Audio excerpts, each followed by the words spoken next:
إسماعيل كان أمله إنه يقضي أيامه الباقية يا إما في الأستانة يا إما في بلد عربي، بلد شرقي. إلا أن السلطان عبد الحميد كان غليظ الفؤاد عديم الحس البعيد، حرم عليه أن يقيم في أي بلد من ممتلكات الدولة العثمانية. وشاء القدر أن يعيش إسماعيل طريدا شريدا في العواصم الأوروبية التي طالما شهدت أيام عزه ومجده. لما كان بيسافر إسماعيل فرنسا ولا إنجلترا ولا ألمانيا ولا إيطاليا، كان بيقابل مقابلة عظام الملوك والحكام. في صباح 30 يونيو 1879 إسماعيل كان عنده 49 سنة، لأنه هو مولود 1830.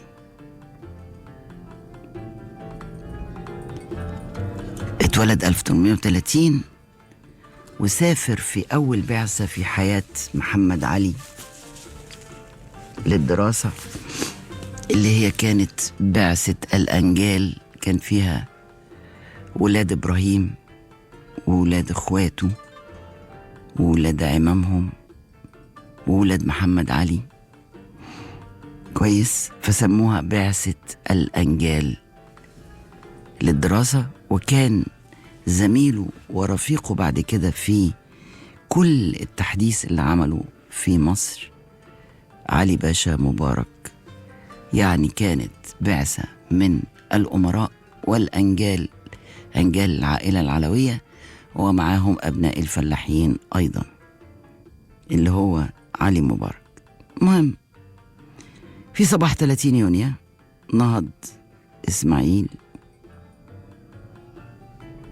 بعد آخر ليلة قضاها في قصر عابدين في حياته، القصر اللي بناه وعمل منه تحفة معمارية ومقر للحكم، بعد أن ظلت القلعة المقر الرسمي لحكام مصر من أيام صلاح الدين الأيوبي لغاية إسماعيل، حوالي 800 سنة. هو اللي غير مقر الحكم وعمله في قصر عابدين. نزل على الطابق الأرضي، لقى جمع غفير من الأمراء والوزراء والكبراء والتجار والأعيان جاءوا لتوديعه الوداع الأخير بعد أن عاشوا في كنفه 17 سنة. كانت أشبه بزلزال هز مصر من أعماقها ونقلها إلى مشارف المدنية الحديثة.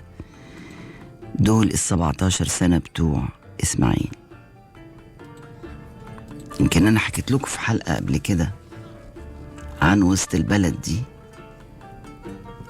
اللي كانت عبارة عن تلال من الردم والقمامة، اسمه تل العقارب. امتداده يا جماعة الجزء بتاع السيدة اللي اتوضب دلوقتي واتعمل روضة السيدة، ده كان الجزء المتبقي من تل العقارب. شوفوا كان ماسك من فين لفين لغاية ميدان التحرير. وكان الباقي من وسط البلد دي برك ومستنقعات، امتداد لبركة الأزبكية اللي هي مكانها الأوبرا وميدان الأوبرا، الرطل والفيل والبتاع. ردم كل ده، أزال كل هذه التلال، خطط المنطقة. علي مبارك كان في رحلة لفرنسا، لقى في اختراع عندهم اسمه المجاري ونزل يتفرج عليها تحت الأرض.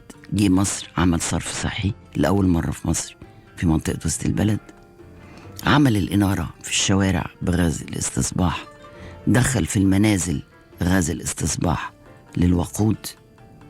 اتخططت تخطيط جميل وبدأت تتبني واتعمل الميادين جواها واتعمل الميدان اللي براها اللي هو ميدان التحرير. كل ده إسماعيل. المهم إسماعيل يطوي صفحته الأخيرة ويستعد لمغادرة البلاد التي أراد أن يجعلها قطعة من أوروبا، فإذا بأوروبا تتآمر عليه وتجمع كلمتها على إقصاء ونفيه من مصر بعد أن استشعرت الخطر. على فكرة هو لو ما كانش اللائحة الوطنية دي اللي عملت التغيير الدستوري ده كانوا ممكن يعزلوه ويخلوه في مصر، إنما قال لك الراجل ده هيقلبها على دماغنا. النزعة الوطنية دي والتفاف الناس حوالين إسماعيل والتفاف إسماعيل حوالين الناس خلاهم قال لك لا ده ما يقعدش فيها ولا في أي مكان يتبع السلطان العثماني. كمان الساعة 11 الصبح وصل الخديوي الجديد الخديوي توفيق ليصحب والده إلى مسواه الأخير.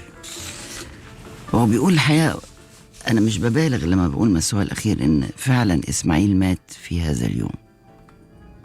نهايته الحقيقية كانت يوم أن غادر مصر، والسنوات اللي عاشها في المنفى كانت مجرد محطة انتظار لليوم اللي يغادر فيه الدنيا بأسرها. سلم على ضيوفه فردا فردا واتكى على دراع ابنه توفيق. ركبوا العربية الخديوية موجودة أظن في المتحف المركبات اللي في القلعة، ووراهم عربيات الأمراء والكبراء، وقطع الموكب شوارع القاهرة وقد خيم عليها صمت حزين بعد أن كانت تضج بالصخب في أيام إسماعيل. ما كانش فيه من مراسم التوديع الرسمي إلا صفين عساكر اصطفوا على الجانبين، أما الناس فكانوا حزانة على نهاية هذا الرجل، وفيهم ناس كانت شمتانة طبعا، وفيهم ناس كانوا بيدينوا وبيقولوا له انك انت اللي وقعت البلد في شر الأفاقين المرابين اللي عملوا عليكم بينا في حكاية الديون. المهم وصل محطة مصر نزل على الرصيف اللي هيودي اسكندرية، وقفت عربيات مسدولة الستائر يصدر منها نحيب نسائي شديد. قال لك غالبا دول ولاده وبناته وزوجاته اللي قرر يسيبهم في مصر. بس بيقول حاجة ظريفة جدا. المفاجأة انه في بعض جوانب المحطة فوجئوا بزغاريد. سألوا مين اللي بيزغرط في اليوم الحزين ده. عرفوا ان هم حريم مين؟ إسماعيل المفتش. تذكروا هذا الرجل؟ إسماعيل المفتش ده كان وزير ماليته هو برضو ضره جامد جدا، وتم اغتياله، وأسندت هذه المهمة تاريخيا إلى إسماعيل إن هو اللي حرض على قتله أو أصر على اغتياله أو إزاحته من المشهد يعني. فيبدو إن حريم إسماعيل المفتش جم عشان يشمتوا في الراجل اللي قتل جوزهم كلهم. ظاهرة غريبة، ناس بتبكي وناس شمتانة بتزغرط، الدنيا كده.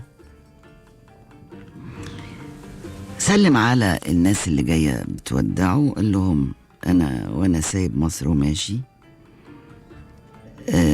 أتمنى إن ابني يبقى محاط بولائكم وإخلاصكم. تقدم توفيق وقبل إيدين أبوه. بكى إسماعيل وقال له كنت أود يا أعز ما لدي من البنين لو استطعت أن أعالج بعض المصاعب التي أخشى أن تسبب لك ارتباكا، على أنني واثق من حزمك وعزمك، وأوصيك بإخوتك وسائر آل محمد علي برا، فاتبع رأي الشورى من حولك، وكن يا ابني أسعد حالا من أبيك. طلع القطر ومشي القطر وسط المزارع، وقعد إسماعيل يبص يا عيني على الأرض الخضراء جميلة، ما كانش فيها مباني بقى ولا مسلح زي دلوقتي. كانت فعلا لما القطر يمشي في وسط المزارع بتبقى يعني كأنك ماشي في الجنة. قعد يملى عينيه من المناظر دي لأنه بيشوفها لآخر مرة في حياته قبل ما يروح بلاد الفرنجة في غربته الأخيرة. نطلع فاصل صغير ونرجع نكمل مع الدكتورة لميس جابر. 50 شاي على الراديو 90-90. بعت لإسماعيل قال له تعالى ضيف علينا في إيطاليا، خصص له قصر فخم في أرقى ضواحي نابولي، وقبل طبعا إسماعيل العرض. شكر لي الملك أمبرتو الحركة دي، وركب المحروسة. بيقول أستاذ جمال بدوي بيقول يا ترى ساعتها فكر لما هيروح أوروبا من غير العز والفخفخة، كان بيروح يرش عليهم ويتمنظر عليهم ويديهم مكافآت وهدايا. دلوقتي لما يروح وهو ما حلتوش هيقابلوه ازاي؟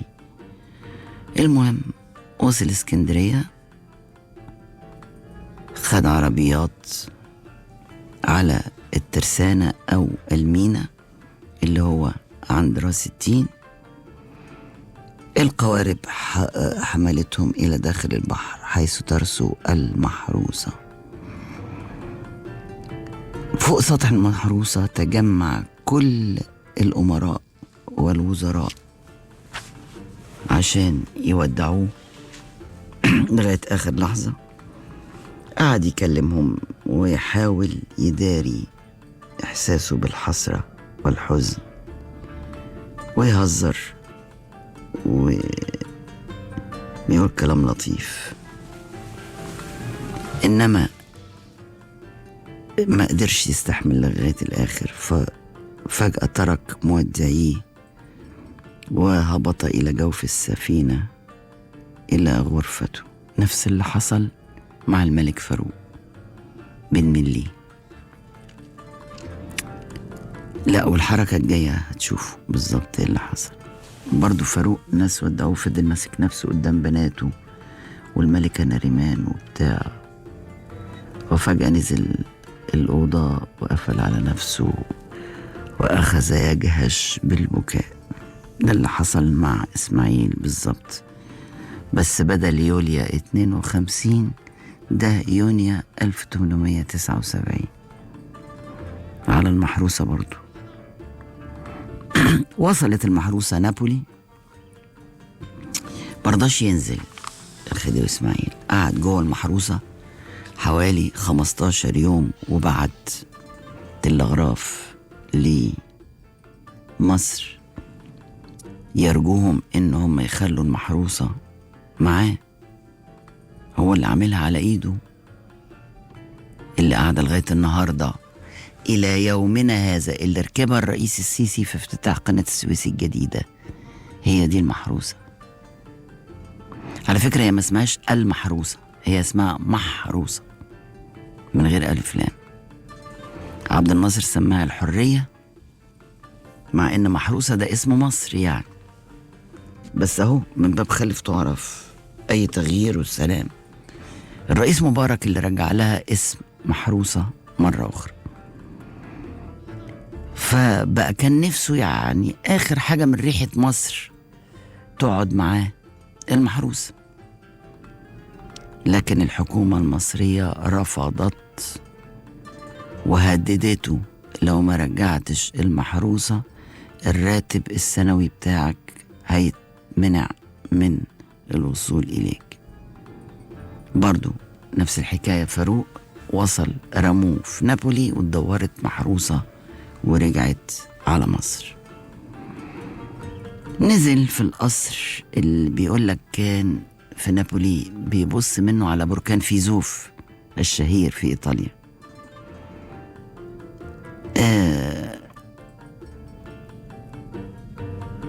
قعد يتابع الأحداث في مصر، الثورة العرابية، وراوده الأمل في أنه يرجع مصر، وبقى يبعت مكاتبات لابنه يستعطفه، عايز يموت في مصر الراجل ويدفن في مصر. توفيق كان ضعيف وخايف من الدول الأوروبية إنها تشيله من على العرش، جبان قوي، رفض عودة أبيه إلى مصر. لجأ إسماعيل للحكومات الأوروبية، يا جماعة سوري، يا جماعة رجعوني بلدي، يا جماعة توفيق خايف منكم بس قولوا له إنه مش هتعملوا حاجة وهو يرجعني أبدا. توفيق كان متخيل إن لو أبوه رجع عرشه هيضيع، خاصة إنه بعد الاحتلال بقى لعبة في إيد الإنجليز. قعد الراجل في نابولي مضطرا، قعد يتردد على العواصم الأوروبية اللي تعرفه كويس قوي وتعرف العز اللي كان فيه.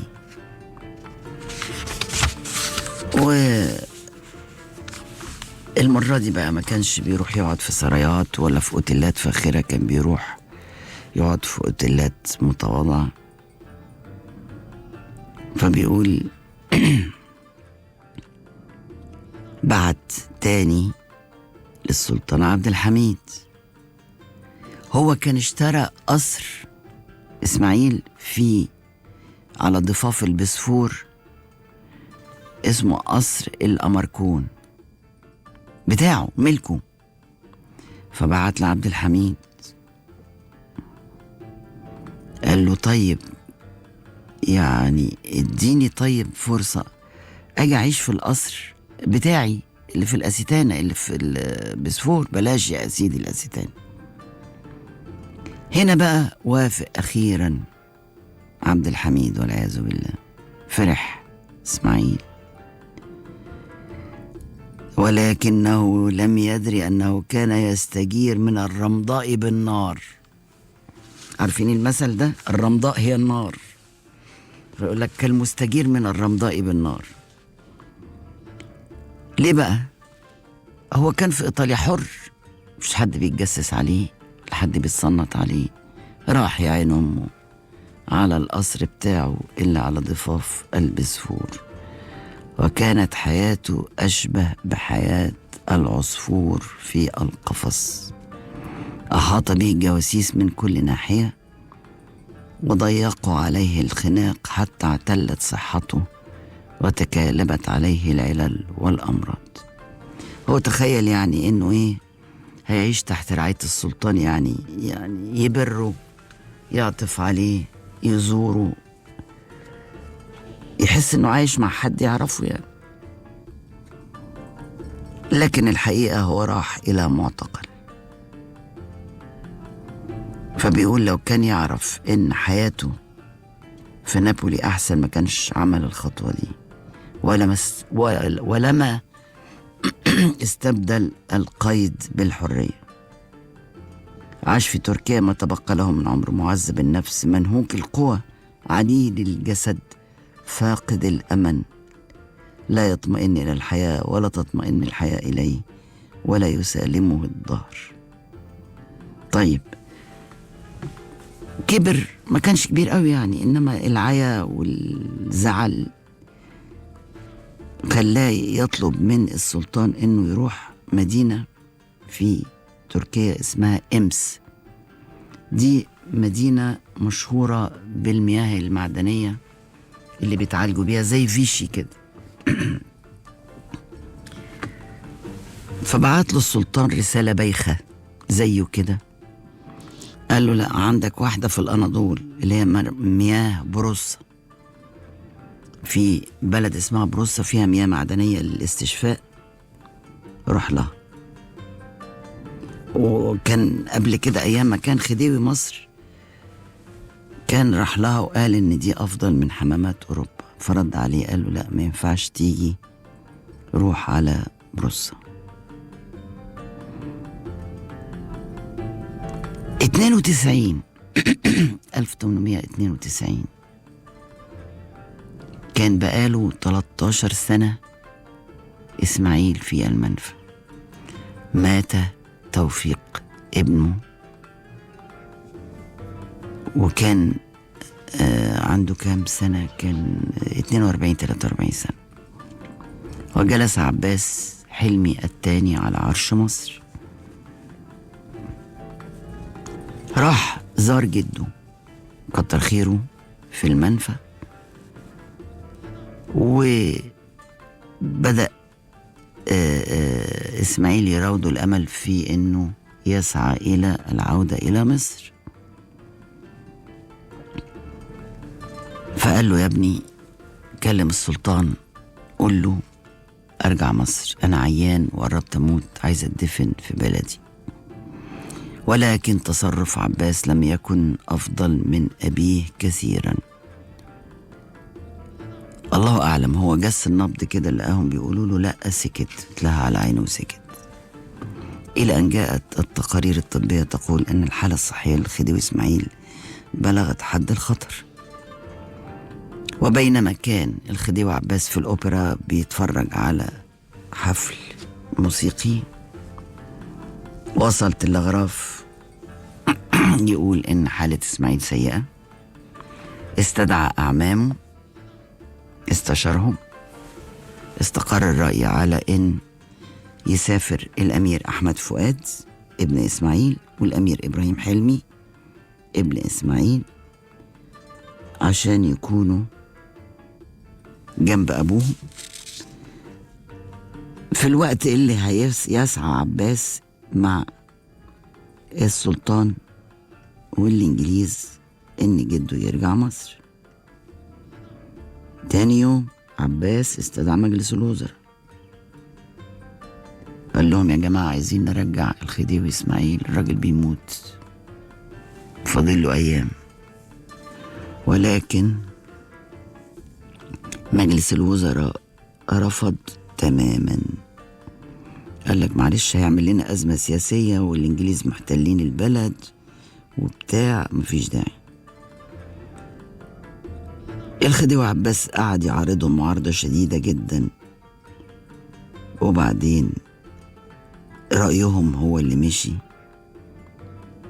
وما قدرش يرجع جده إسماعيل. سافر الأمير أحمد فؤاد والأمير إبراهيم حلمي باسطنبول، وبعتوا برقية تحوي قرار الأطباء بأن إسماعيل مصاب بالتهاب رئوي وسرطان معوي واستسقاء، أي فشل في الكبد.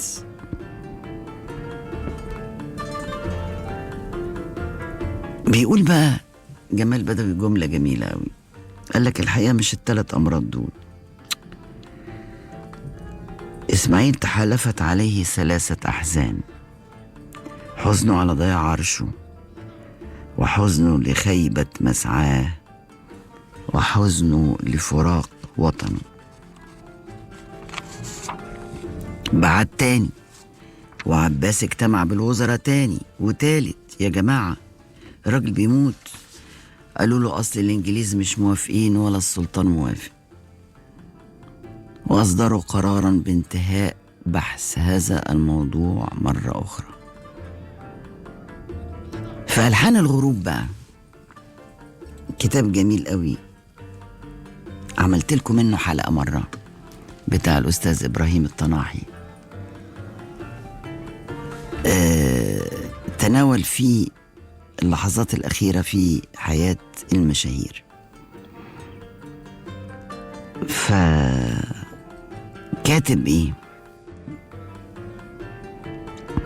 في 17 يناير 1895 تنبه إسماعيل. احنا قلنا بقى اللي قاعد معاه مين؟ أحمد فؤاد اللي بقى الملك فؤاد بعد كده، وإبراهيم حلمي ولاده. كان دخل في غيبوبة، فاق منها في 17 يناير، وبعد نده ولاده قال لهم: إذا مت ادفنوني في مصر، مقر جدي وأبي وموطن آلامي وأحلامي الذي عشت له وتمنيت سعادته، وحرم علي العودة إليه. خرج الأميرين من عند أبوهم بالوصية دي، وبعتوا تلغراف لمصر لعباس حلمي الخديوي الثاني. أسرع عباس حلمي ببناء قبر فخم جدا لجده في مسجد الرفاعي. قعد من يناير لغاية 2 مارس يعاني من الآلام الفظيعة، يعني 1.5 شهر تقريبا. و2 مارس 1895 بعد وفاة توفيق ب3 سنوات لفظ النفس الأخير، وصعدت روحه إلى السماء. تشكو عالم الأحياء الذي لا يرحم شيخا في شيخوخته، ولا مريضا في مرضه، ولا محتضرا على فراش موته. مات إسماعيل بعد أن قضى 16 عاما في المنفى.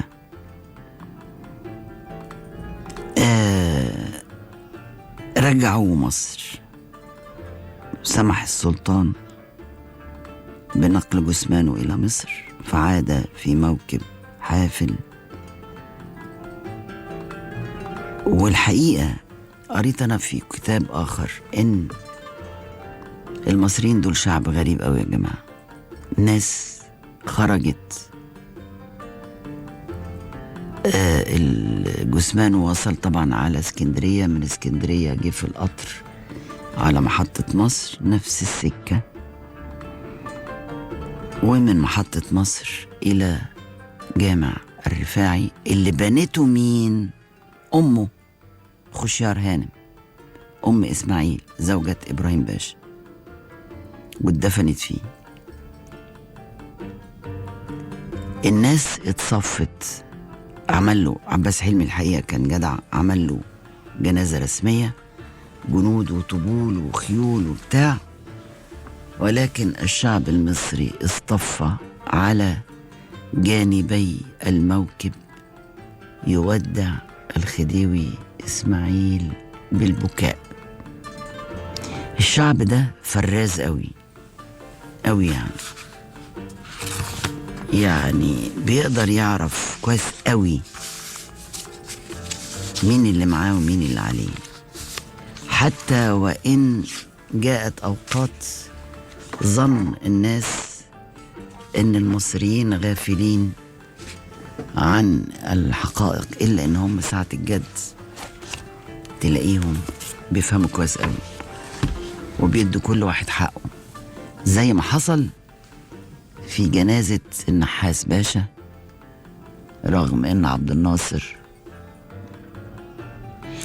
منع ذكر اسم النحاس من 52 ل 65، 13 سنة لا يذكر اسم النحاس باشا، لا في إذاعة ولا في تلفزيون ولا في جورنال ولا على شفايف الناس، إلا إن جنازته كانت شيء عبقري.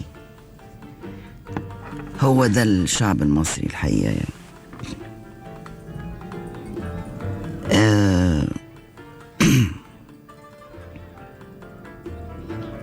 في رسالة من سامح العربي. مساء الخير يا دكتور لميس، عايز أعرف نجاح نهضة مصر في الصناعة والزراعة في كافة المجالات في عهد محمد علي مقارنة بالحاضر وفي ظل الإمكانيات المحدودة وقتها.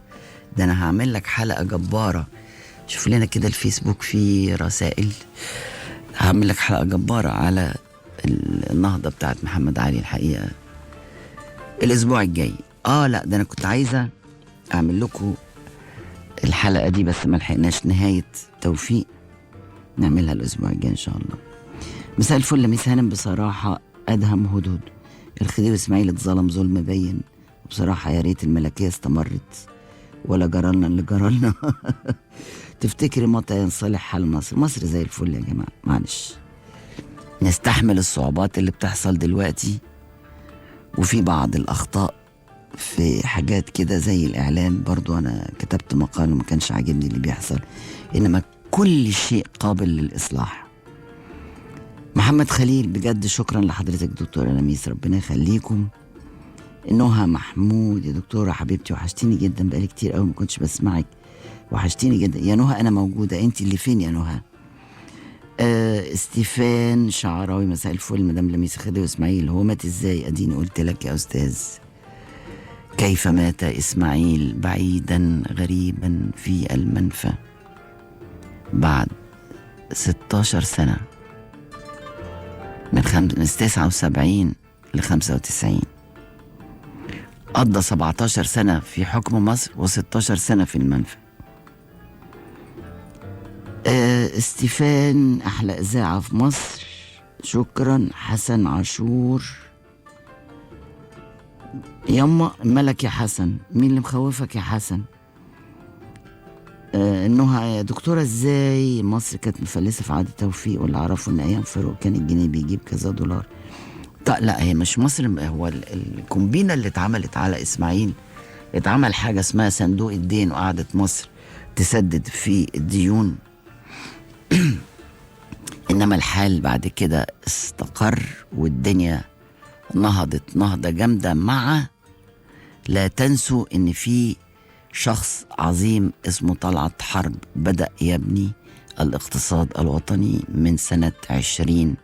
في أيام فاروق كان الاقتصاد المصري في أزهى صوره، وكان الجنيه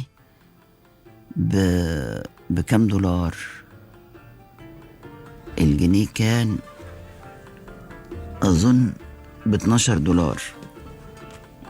الجنيه كان بجنيه استرليني و4 صاغ، كان أغلى من الجنيه الاسترليني. نهى تاني، هل نظام الدين في عهد الخديوي إسماعيل يتشابه مع الاقتراض من البنك الدولي حاليا، برجاء التوضيح عن أهمية القرض والعواقب التي تعود على مصر بسببه؟